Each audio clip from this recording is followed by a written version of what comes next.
Yeah, I guess, yeah. I guess, yeah. Just tell me about how it came about. How did you get invited to take part in this? Well, basically, Mitch Davis, who's one of the associate producers of the film, he's actually the main programmer at Fantasia Film Festival in Montreal, really good horror sort of genre movie festival.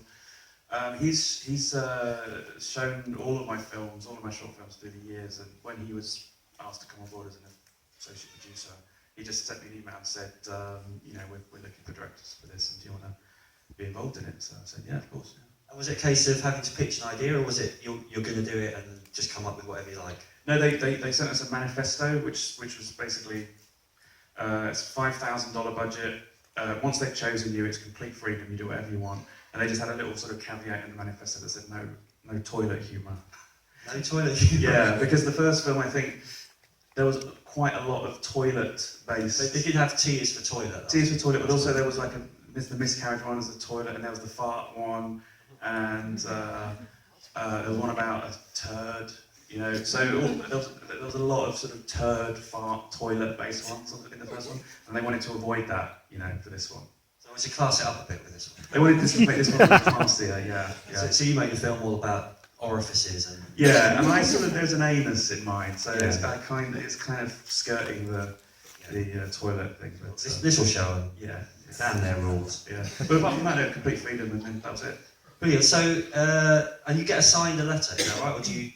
They actually said, if there's a particular letter that you want, let us know. Otherwise, you can opt to just be given a letter. And I opted to just be given a letter. And originally, actually, I was given L.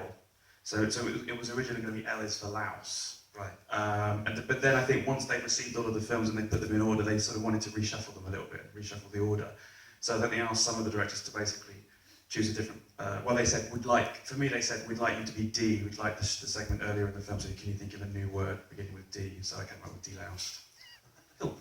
And how does it work in terms of the writing of that? Did you, that idea, was that something you had kicking around already and you adapted for this, or was it literally a case of, you got given the opportunity to do this and when you had Louse, it started from there? Yeah, when they asked me, I just sort of thought, well, I'm going to sit down and have a little think about it. And I had this image in my head. Actually, the opening sort of idea in my head was a dream I had when I was a kid, when I had measles, and I had this weird fever dream where this giant pink woodlouse crawled onto my bed and kind of sucked my fingers.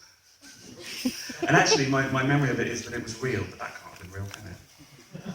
So I'm guessing it was a dream. So that was the starting point. I thought, that's sort of something I can sort of run with. So that was the starting point. So that image of the louse sucking the hand was the first. It's either a dream or some really bad memory that you've repressed. And, yeah. Oh, maybe don't think about that. Don't think about it. So you work a lot with stop motion, and there's something kind of inherently creepy, I think, in stop motion. Yeah, yeah. And were you drawn to stop motion because it was creepy, or did you start working with stop motion and thought this works best when I make it creepy? I think, when I was a kid, when I was 4 years old, there's lots of weird shit that happened when I was four or five. I saw this film, Fiend Without a Face. Do you know that film? Yeah. Like a 1950s, I think, B movie about these disembodied brains that attack these people trapped in a farmhouse. And the effect in it is stop motion. So when I was very young, that was my first exposure to stop motion. And I always felt there's something really inherently weird about the way those things were moving. It wasn't until later that I discovered that's stop motion animation. So it'd always been with me as a sort of creepy thing in my head. So when I first started doing animation, I gravitated towards that, very naturally. Do you think there's something? It strikes me there's something kind of inherent in the materials as well, because you're especially with stop motion and the stuff that you're doing, you can almost see the finger marks on it, and it's something you can. It's good for transforming things and transforming people, which plays well into horror and sci-fi and fantasy. Is that why you like it? Yeah, to me, it's the process itself. It's almost a bit like Frankenstein-esque. You're bringing something dead to life. So right from the very start, to me, it's an uncanny, creepy art form, and then when I choose the materials to make the puppets out of, it's just sort of a way of accentuating that creepiness that's inherent in it. I don't think for me, it naturally lends itself to to a sort of creepy, nightmarish sort of type of storytelling. And do you always try and choose materials that have that kind of slightly horrible, kind of clammy look? I mean, are you looking for the the best materials to make something look horrible? Well, I use mortician's wax and silicone rubber, and I discovered that actually after about my second or third film, and I've never looked back. I always use that stuff now because it just looks kind of horrible, you know. It does. Yeah, that's the thing. It's got this weird kind of uncanny look to it that's fantastic. Now you work with stop motion and live action. You've done both. And in Invocation that we saw, if you were here for the shorts that we had yesterday, you mixed both together. Do you ever get frustrated when you're working in live action because you can't do the things that you can do in stop motion? In stop motion, you're like the king of the whole thing, aren't you? You can do whatever you want. There's only a limit to your imagination. But when you're working with actors and set design, it's a bit different. Yeah, I mean, I sort of alternate between the two. I do live action stuff and then I do stop motion stuff. And the reason I do both is because whenever I do stop motion, I get really pissed off with being on my own all the time, having to do everything, and I miss collaborating with people. So then, after I've done a stop motion film, I like to go and do a live action film because I work with people and it's more collaborative and it's more of a sort of, it's more about sort of working with people and working with actors and stuff. And then I get frustrated that they're kind of ruining everything. So I go back to do an animation film, and then I get frustrated with that. So I tend to sort of, it's a nice to try and do both of them. So when you do something like Invocation, then is that the best of both worlds or the worst? That's the best of both worlds. Yeah, that's the most enjoyable thing to do when you're making a film that has a bit of both in it. And obviously, we've just seen the credits there for some of those films, and very lengthy credits, very short credits on your film. Who was involved in the making of your film? It was me and my sound guy, who I do all the sound with. That was it. And who makes the sounds? Where do you get the sounds from? I have a friend called Mark who lives he did live in Brighton. I don't know where he lives now actually, but he has a studio and we just go down there and we sort of I cut the film together, mute, and then we go down there and we just spend like a few days in his studio just kind of coming up with stuff, soundscapes and weird noises and stuff, and then I take it away and I track lay it and experiment with it and try different things out, and then we go back and tweak it a bit more.